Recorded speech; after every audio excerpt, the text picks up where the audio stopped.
আমরা যা যা করি জীবনে সব ভুলে যাই। আমরা যখন যেটাই করি না কেন, যাই বলি না কেন, সব ভুলে যাই। কিন্তু যখন আমরা করি সেই কাজটা, তখন কিন্তু আমরা কিছু মনে রাখি না।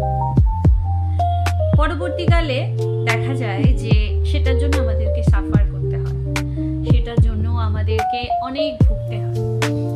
আমাদেরকে বোঝাতে অনেক মনীষীরা এসেছেন, অনেক গ্রন্থ, মহাকাব্য সব কিছুই আছে। ইভেন আধুনিক যুগে তো অনেক সিনেমা, মুভিও আছে। সেই মুভিগুলো আমাদেরকে সবসময় শেখাচ্ছে যে কিভাবে চলতে হয়, কিভাবে কথা বলতে হয়, কোন কথার পরিপ্রেক্ষিতে কি ঘটতে পারে, সবকিছুই। আমার বক্তব্য হচ্ছে, আমরা কতটা শিখতে পারি, আমরা কতটা নিজেদের মধ্যে গ্রহণ করতে পারি। আমার বক্তব্য হচ্ছে, যখন আমরা টিভিতে বা সিনেমাতে দেখি কোনো খলনায়ক নায়িকা বা কোনো ভিলেন, আমরা সেই মুহূর্তে প্রচন্ড রেগে যাই তাদের ওপরে।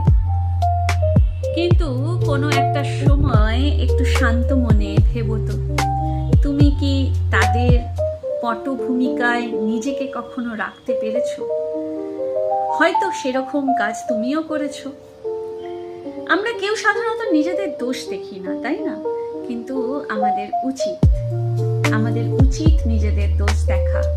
আর তাহলে আমার মনে হয় না আমাদের এই পর্দায় এই ভিলেনদের দেখতে হতো, এই কূটনীতি কিছু মানুষদের দেখতে হতো। যা কিছুই দেখি না কেন, সবটাই কিন্তু সত্যি। আর এই সত্যির জন্যেই আমাদের জীবনটা অনেক সময় দুর্বিষহ হয়ে ওঠে।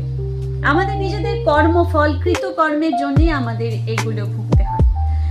আর আমরা যাতে না ভুগি, সেই জন্যেই আমি বারবার আসি। তোমার মনে প্রশ্ন জাগতেই পারে, তুমি কি কখনো বলনি কারণই এরকম? না, ভিলেনের কাজ কখনো করিনি। আর সেই জন্যেই একদম মুখ তুলে তোমাদের সামনে এসে বলতে পারি যে অন্যায় করো না।